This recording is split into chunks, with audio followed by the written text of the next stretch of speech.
ሰላም ሰላም እንዴት ናችሁ? አብሮች ሴሽኖች ነን።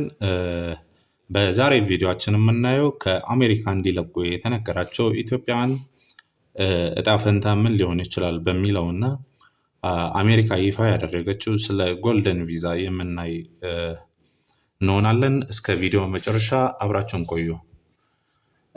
የአሜሪካ መንግስት ከ3 ዓመት በፊት ኢትዮጵያውያን በጊዜያዊ የህግ ከለላ በአገሪቱ ውስጥ እንዲሰሩ የፈቀደበትን አሰራር እንዲያከትም ወስኗል። በትግራይ ጦርነት ምክንያት ፕሬዚዳንት ጆ ባይደን አስተዳደር ለኢትዮጵያውያን ጥገኝነት ጥያቄ ሲሰጥ የነበረ ጊዜያዊ የህግ ከለላ መነሳቱ ተከትሎ ከለላው ተሰጥቷቸው የነበረ ኢትዮጵያውያን ከአሜሪካ ለመውጣት የ60 ቀናት ጊዜ ተሰጥቷቸዋል።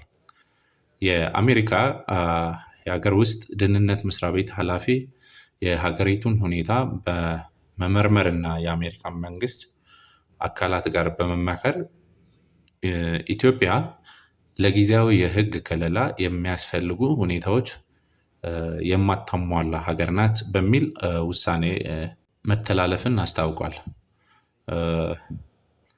ጊዜያዊ ከለላ ምንድን ነው በሚለው ወይ በምን አይነት ሁኔታ ይሰጣል በሚለው ደግሞ የአሜሪካ መንግስት ጊዜያዊ ከለላ መስጠት የጀመረው በአውሮፓውያኑ 1991 ሲሆን ይህ መብት የሚሰጠው በሀገራቸው ግጭት ወይም ጦርነት ወይም የተፈጥሮ አደጋ ወይም ሌላ ለደህንነት አስጊ የሆኑ ክስተት ለገጠማቸው ስደተኞች ነው።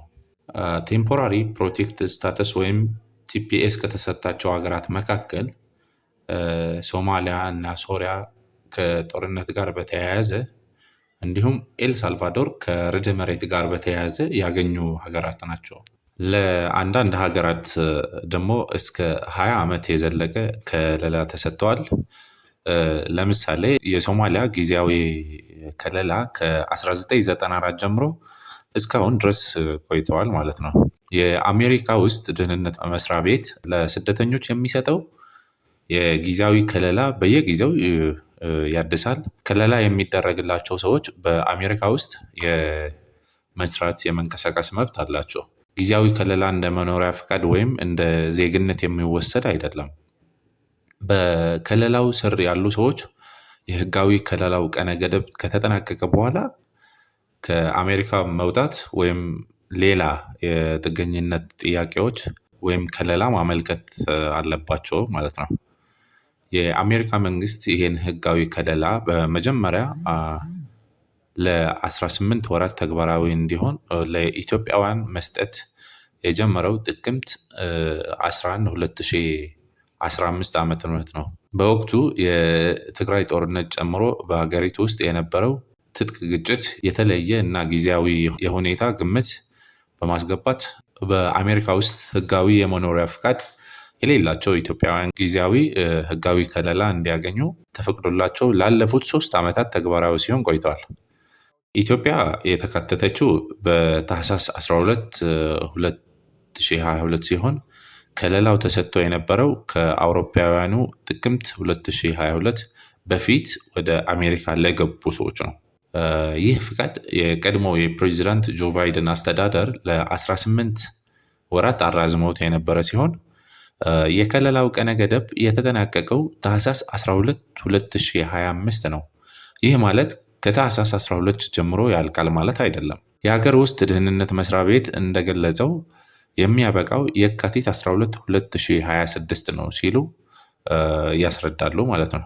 በዚህ መሰረት በጊዜያዊ ከለላ ስር ያሉ በቀጣይ 60 ቀናት ውስጥ ከአሜሪካ እንዲወጡ ጊዜ ተሰጥቷቸዋል ማለት ነው። በዚህ መሰረት በጊዜያዊ ከለላ ስር ያሉ በቀጣይ 60 ቀናት ውስጥ ከአሜሪካ እንዲወጡ ጊዜ ተሰጥቷቸዋል። ከዚያ በኋላ የሚቆዩ ሰዎች ከከለላ ውጭ እንደሚሆኑ የህግ ባለሙያዎች ይናገራሉ። አሁን ደግሞ ስለ ጎልደን ቪዛ እናያለን። ከሰሞኑ የአሜሪካ ፕሬዚዳንት ዶናልድ ትራምፕ በ1 ሚሊዮን ዶላር ወይም በኢትዮጵያን ብር ወደ 156 ሚሊዮን ብር በላይ የሚከፈልበት የጎልደን ካርድ የተሰኘ የጉዞ ማለፊያ ፍቃድ ወይም ቪዛ ይፋ አድርጓል።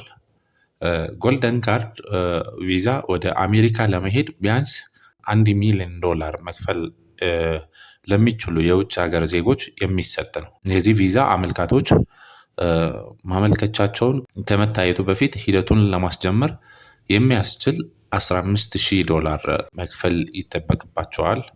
በሌላ በኩል አሜሪካ ወደ ሀገሯ ያለ ቪዛ የሚገቡ የወዳጆቿ ሀገራት ጎብኚዎች የ5 ዓመት የማህበራዊ ሚዲያ ታሪካቸውን እንዲያሳዩ ለመጠየቅ ማቀዷ ተነግሯል። ሀገሪቱ የማህበራዊ ሚዲያ እንቅስቃሴያቸው፣ የኢሜይል አካውንታቸውን እና የቤተሰብ ታሪካቸውን ለመጠየቅ አቅዳለች።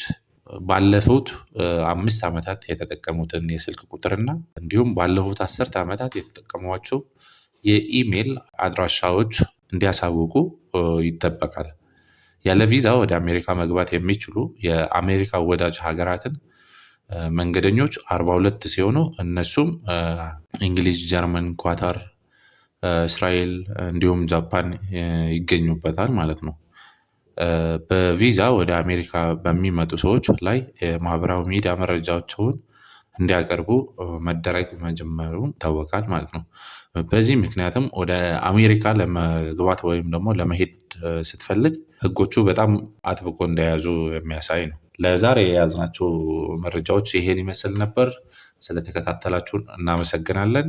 በቀጣይ ደግሞ ይሄን ይሰራ ወይ ስለዚህ ይሰራልን የምትሉት ሀሳብ አስተያየት ላላችሁ በኮሜንታችሁ ሼር ማድረጋችሁ እንዳትረሱ።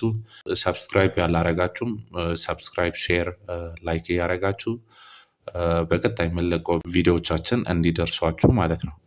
እናመሰግናለን። ቸር ቆዩ።